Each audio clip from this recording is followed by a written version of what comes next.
कथा के अनुसार एक बार एक नगर में बहुत धनवान साहूकार रहता था। उसके घर में धन की कोई कमी नहीं थी, किंतु वह बहुत दुखी रहता था क्योंकि उसके कोई पुत्र नहीं था। वह इसी चिंता में दिन रात दुखी रहता था। पुत्र प्राप्ति की कामना से वह प्रत्येक सोमवार शिव जी का व्रत, पूजन और कीर्तन किया करता था तथा सायंकाल मंदिर जाकर भगवान शिव के सम्मुख दीपक भी जलाता था।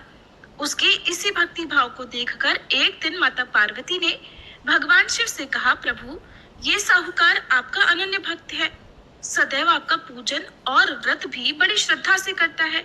आपको कृपा करके इसकी मनोकामना पूर्ण करनी चाहिए।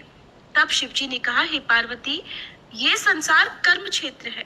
किसान खेत में जैसा बीज बोता है वैसी ही फसल काटता है।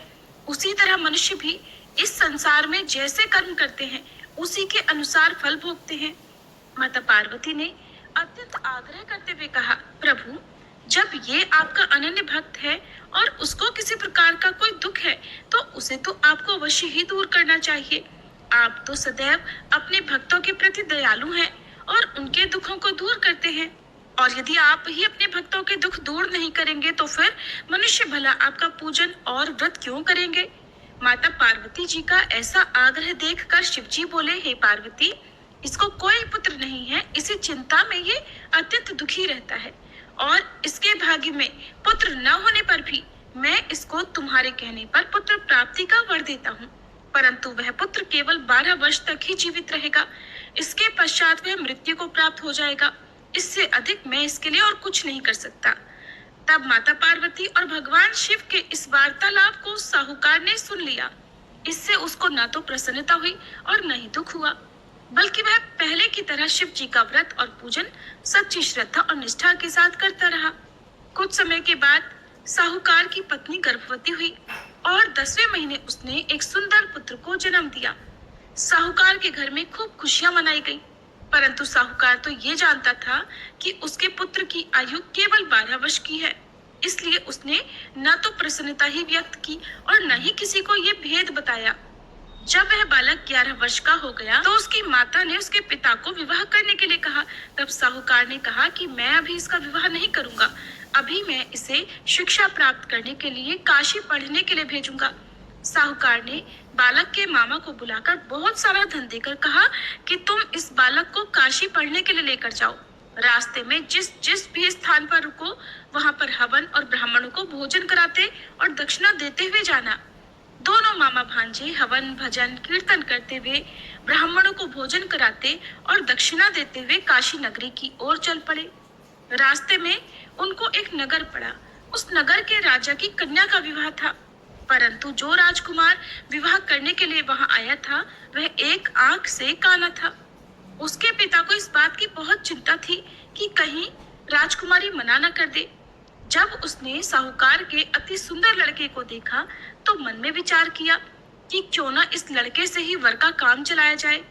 ऐसा मन में विचार कर राजकुमार के पिता ने लड़के के मामा से बात की और कहा कि इसके बदले में मैं आपको बहुत सारा धन दूंगा, और उसके मामा मान गए। अब विवाह कार्य अच्छे से संपन्न हो गया। उधर सेठ का पुत्र जिस समय जाने लगा तब उसने राजकुमार की चुनरी के पल्ले पर लिख दिया कि राजकुमारी, तुम्हारा विवाह तो मेरे साथ हुआ है, पर जिस राजकुमार के साथ तुम्हें भेजा जाएगा वह एक आंख से काना है। मैं काशी पढ़ने जा रहा हूँ। सेठ के लड़के के जाने के पश्चात राजकुमारी ने अपनी चुनरी पर ऐसा लिखा हुआ पाया तो उसने राजकुमार के साथ जाने से मना कर दिया और उसने अपने माता पिता को सारी सच्चाई भी बता दी। राजकुमारी के माता पिता ने राजकुमारी को विदा नहीं किया और इस तरह बारात बिना वधू के वापस लौट गई। उधर साहूकार का लड़का और उसका मामा काशी पहुंच गए। वहां जाकर उन्होंने यज्ञ करना और लड़के को पढ़ाना शुरू कर दिया। जिस दिन लड़के की आयु 12 वर्ष की हुई उसी दिन उनके यज्ञ की पूर्णाहुति थी। लड़के ने मामा से कहा, मामा जी, आज मेरी तबीयत ठीक नहीं लग रही है। मामा ने कहा, अंदर जाकर सो जाओ। लड़का अंदर जाकर सो गया और थोड़ी ही देर में उसके प्राण निकल गए। कुछ समय के बाद जब उसके मामा ने कमरे के भीतर जाकर देखा तो पाया कि उनका भांजा मृत पड़ा हुआ था। मामा ने अपने आप को संभाला और यज्ञ कार्य संपन्न कर ब्राह्मणों को भोजन कराकर दक्षिणा देकर विदा किया। उसके बाद वह अपने आप को रोक नहीं पाया और जोर जोर से रोने लगा। संयोगवश उसी समय शिव जी पार्वती जी वहां से भ्रमण करते हुए जा रहे थे।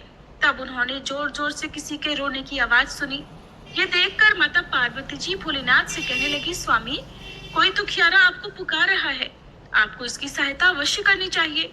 तब माता पार्वती जी और भोलेनाथ वहां गए तो देखा कि वहां एक लड़का मृत पड़ा है। माता पार्वती जी कहने लगी, स्वामी, ये तो वही लड़का है जो आपके वरदान से उत्पन्न हुआ है।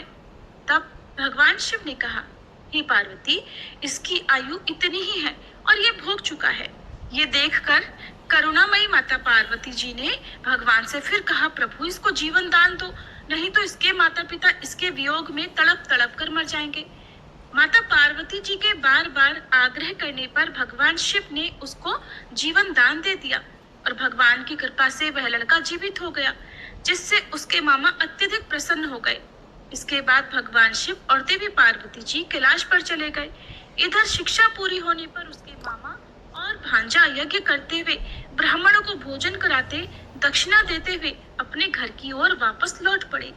रास्ते में उसी नगर में आए जहां उस लड़के का विवाह राजकुमारी से हुआ था। वहां जाकर उसने यज्ञ आरंभ कर दिया। वहां के राजा ने उसको पहचान लिया और महल में ले जाकर खूब आवभगत की। बहुत से दास दासियों सहित अपनी राजकुमारी को अपने दामाद के साथ विदा कर दिया। जब वे अपने नगर के निकट पहुंचे तो मामा ने कहा कि मैं घर जाकर सूचना देकर आता हूँ। उसके पिता उस दिन भगवान शिव के मंदिर में बैठे हुए थे और उन्होंने संकल्प कर रखा था कि अगर मेरा पुत्र मृत अवस्था में आया तो मैं भगवान शिव के चरणों में यहीं सिर पटक पटक कर अपने प्राण त्याग दूंगा। लड़के के मामा ने आकर ये समाचार दिया कि आपका पुत्र आ गया है और अपनी पत्नी को साथ लेकर बहुत सारा धन भी लेकर आया है।